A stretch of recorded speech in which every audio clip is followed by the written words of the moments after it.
This week's video is sponsored by Falcom. Patience, perseverance and dedication are words that come to mind when I think of photography. But when you strip everything back, we're all working with the same fundamental tool, the environment, and it's how we use it that really counts. Looking back at my growth as a photographer, one of the many light bulb moments I've had was when I grasped how framing can transform a photo.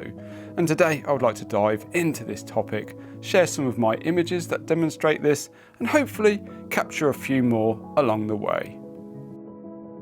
So welcome back to the channel and thanks so much for joining me today. So today we're in the heart of North Wales and we're going up that mountain just behind me there that you might be able to see for a wild camp. So I'm really excited about that. I'm also meeting up with my buddy Henry as well, who's just a bit further on up the trail. So lots to cover. We'll be talking about framing, how we can use framing to piece together thoughtful compositions. And I've also got a brand new tripod you might just be able to see on my bag. We'll be talking about that a little bit later as well because that's pretty cool. So let's head on up the trail, meet up with Henry and see if we can get to the top of this rather ominous looking mountain. One of the most obvious ways to use framing in our compositions is by shooting through something. Take these three photos for example. In the first one I shot through a window to frame a lone cloud. In the second and third photos I shot through trees to isolate my subject. This is probably the simplest form of framing and can work for almost any genre of photography. I also think it's worth mentioning that the objects you use for framing don't always need to be in focus. Quite often an out of focus foreground can work really well and can offer a sense of depth to your photos. Wow, the views from up here are absolutely breathtaking. We've got Anglesey out that way and Tryfan and the Ogwen Valley out the other, and I think we're heading on up the ridgeline there to find a campsite for the night. Before we head on up there, I just want to share with you what camera equipment I've got in my bag today because I've really reduced what I've bought for this longer hike. So amongst the sleeping bags and snacks, we've got the Fuji X-S10, we've got the 70-300 telephoto lens and my standard zoom kit lens, the 18-55. So I swapped out my heavier 2.8 lens today for this much lighter version, which is going to be perfect on the Fuji X-S10 and allow me to capture everything that I need. So hopefully we'll get the telephoto lens out later because it's perfect for mountain photography. For me, I've found that framing works well when I first identify a clear subject. However, thinking differently can sometimes be just as rewarding. Take this image, for example. In my early days, I would have undoubtedly said that the rocks are the main subject in this scene and positioned other elements around them. This approach can work really well, but these days I like to be a little more curious and explore different possibilities. Maybe the rocks aren't the subject, maybe it's the light. How can I position the landscape in such a way that it frames that light? This approach opens up a completely different thought process. For this shot I ensured the rock escarpment protruded through the sky and connected with the cloud to create a natural frame around the warm setting sun. Before we get any further, I just want to talk about my tripod because I'm really excited about this. It's quite a unique piece of equipment. So yeah, let's get into it. Now the tripod I've been using for many years is reaching the end of its life. So when Falcom reached out to sponsor this week's video, I was absolutely thrilled because I've been eyeing up some of their equipment for some time. Now, if you're not familiar with Falcom, they make high-end innovative photography and filmmaking products. And I have to say, I've been thoroughly impressed with the equipment that they've sent over to me to try for this week's video. So first, let's talk about the TreeRoot Quick Lock travel tripod. Now, I've never seen a design quite like this before, but as soon as you pick it up, you can tell that it's incredibly well made and of the highest quality materials. Now, things I always consider when I'm purchasing a tripod are weight, size when folded and the rigidity when fully extended. And I think this tripod checks all of these boxes. And I think it's perfect for my needs as a landscape photographer. Now, as you can see, it's made from two different shaped carbon sections, the top being a triangular section and the bottom sections being circular. And it's all made from premium high modulus carbon fibre. These combined elements make this tripod one of the most rigid systems that I've ever used. And the twist locks provide a tight connection and are also super easy to release. You simply unscrew them and let gravity extend the legs, which means a faster setup time as well, which is always a bit of a bonus. Now, there are lots of innovative features such as the quick release center column that allows the tripod to be placed lower to the floor. And now if that's not low enough, you can invert the column as well, so you can get your camera pretty much touching the ground. The rubber protected spikes are great, and the really well-made bore head with tactile dampening features sets off this tripod, making a system that's solid and easy to use. As I mentioned, Falcon makes quite a few high-end products like this magic arm, which seamlessly fits onto the side of the quick release plate on the tripod.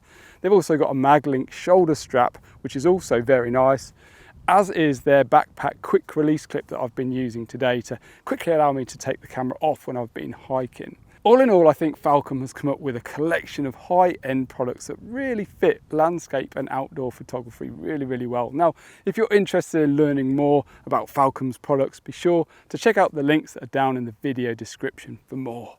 Right, it's about 8 o'clock, so it's time to find somewhere nice and flat and fairly sheltered for the night. And I think we're heading over there to where the sun is still shining. And you might just be able to see Henry walking down the trail. So I think that is going to be our campsite for the night. Looking down the Ogwen Valley for the morning, so hopefully we'll get a nice sunrise. And we'll be talking about another framing technique as well in just a moment, which I think is as important as the ones we've already spoken about. Another way to consider framing is by creating frames within the landscape itself. For example, we might have a subject that, if positioned well, fits certain natural shapes. In this image, I positioned the birch tree in the background so that it fit within the triangular branches of the overhanging oak trees. While this is a complex example, this technique can also work well for minimalist photos where negative space is used to frame a subject, giving it breathing room. The negative space in these images helps frame the subject. For this type of shot though, the amount of negative space is crucial, so consider which crop ratio will best suit the subject. More on cropping in just a second. I don't think I'm going to be taking a shot tonight. It's looking quite hazy, but the view we've got down here through the Ogwen Valley looks absolutely spectacular. And I'm really hoping it's going to be filled with mist in the morning. So that's my plan. Fingers crossed that works out. Anyway, while I'm getting some rest, let's move on to the next tips about framing your photos. As mentioned, cropping can be one of the best ways to frame a composition in a certain way. I actually like to frame my crop in camera as I find it helps to remove distractions and aids the thought process in the field, but this can also be done in post-production too with great effect. A couple of tips if you use Lightroom: press L on your keyboard to darken the background and turn the lights off, which helps to concentrate on your framing. Press O and this brings up a series of overlays that can help you to fine-tune your shot. Another consideration is how narrow the shortest dimensions of your crop is, which I think depends on the subject matter itself. I like to frame shots with strong horizontal lines in a narrow aspect ratio, such as 16:9 or wider, as it helps the eye move through the image from left to right or vice versa. For vertical images, I prefer a wider ratio, such as 4:5. I also love square images for detailed shots or abstractions where simplicity is the main theme. These are of course just my personal preferences, but I think they're worthwhile considerations.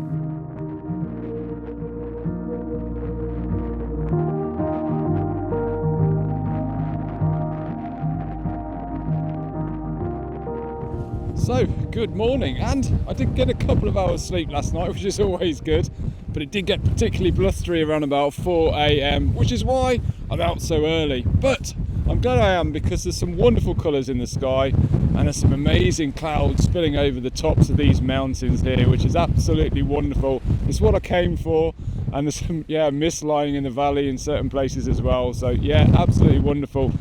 I really like how the cloud sort of patterns form from the sort of left hand side pointing down towards the mountains as well. I think that helps to frame the shot. And I've got a little bit of foreground interest in my scene as well, and that's helping to tie the foreground into the background and add a sense of depth and scale to the image. So yeah, just framing this up, 6x4, f9, ISO 200, just to keep my shutter speed up a little bit because it's quite windy. and that's giving me at the minute 1/10 of a second, which seems to be giving me a sharp image. So let's grab this image now, and hopefully we can capture a few more if the mist clears.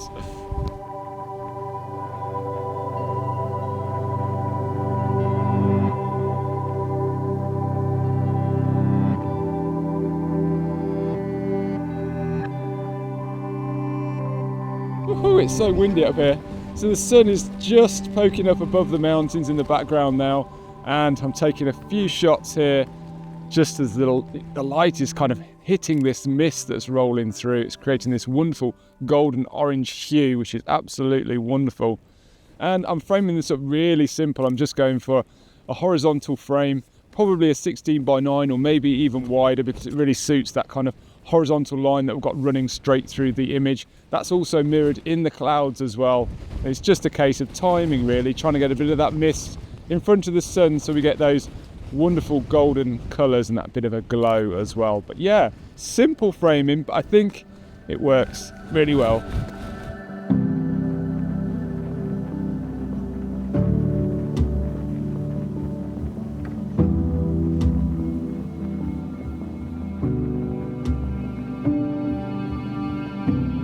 After the sunrise shot there, looking back towards the mountains, I thought it'd be great to take another shot of the original, my first composition of the morning, because it's completely different now. The scene's completely changed. Now I've got light on my foreground and this cloud's just cascading over the tops of these mountain peaks. It looks absolutely incredible.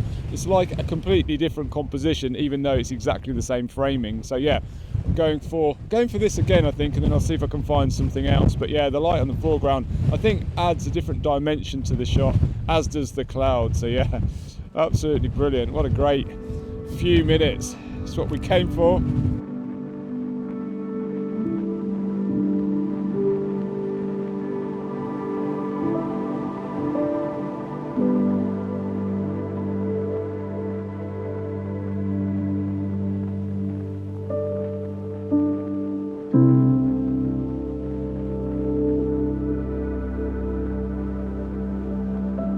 Framed one more shot up, which I think will probably be my final one of the morning. I've just got this foreground interest here, which kind of adds a sense of scale and depth like the other image did, but this time I've tried to frame it up horizontally running through the bottom section of the frame, and I've tried to give it about the similar sort of amount of space as what the sky has, just to help balance the composition. And then we've just got this wonderful light hitting the side of the mountain, which just looks sublime, I think. I've had to raise my ISO up to 500 just to boost my shutter speed high enough to freeze any motion blur within the frame. As you can tell, it's really windy up here. I do hope you can hear me.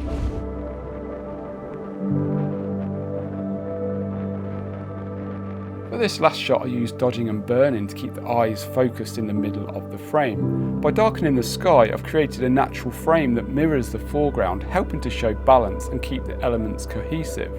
As you can see from the original photo, the eye tends to leave the central part of the shot, where the main interest actually is. Often the eye is drawn to the brightest part of the shot, so darkening the sky helps to create a natural border, which also adds depth to the image.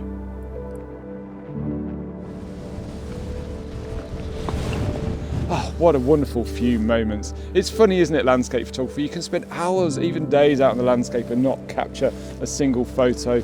And a few come along in quick succession and you get moments of amazing light. It's just incredible. That's why I love it so much. You just never know what you're gonna get. Absolutely brilliant. I really do hope you enjoyed this week's video. Please be sure to check out Henry's channel as well. I'm sure his video from this trip will be absolutely awesome. So yeah, please be sure to check that out. If you did enjoy this week's video, you might like the video that's linked at the top here, and also my ebook on composition is up there too, which you may find useful. Anyway guys, until next week, take care. Hope to see you again soon.